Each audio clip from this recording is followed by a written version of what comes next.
সম্মানিত প্রধান অতিথি চট্টগ্রাম মহানগর আওয়ামী লীগের গণপরিষদের বিশেষ সম্পাদক বিজেপির সম্মানিত উপদেষ্টা, যিনি শ্রমিকদের সবসময় আবহাওয়ায় শ্রমিক জনতার পাশে থাকে, যাকে সবসময় আমরা দুঃখের সময় সুখের সময় যাকে পাই, তিনি আমাদের সকলের প্রিয় নেতা জনাব মশিউর রহমান মশিউর ভাই আজকে আমাদের মাঝে উপস্থিত হয়েছেন।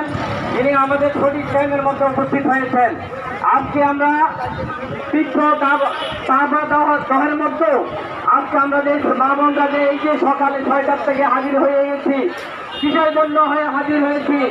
যারা 1843 সালে শিয়াগঞ্জ শহরে প্রাণ দিয়েছিল, তাদের আত্মত্যাগের বিনিময়ে আজকে আমাদের এই শ্রমিক সংগঠনগুলা যারা মাথা ঘুরে উঠছে, আমরা তাদের স্মরণের আজকে যে বিক্ষোভের স্মরণ সবাই করছি এবং মহান মে দিবস পালন করছি। এই মহান মে দিবসে আমাদেরকে একটি জায়গায় আসি দাঁড়াতে হবে। আজকে এটাই জন্য ধন্যবাদ জানাই। আজকে আপনাদের যিনি বিগতের সভাপতি বাবু চন্দনদার, তিনি পারিবারিক কাজে না থাকার কারণে আজকে ওনার সংগঠনের ডাকে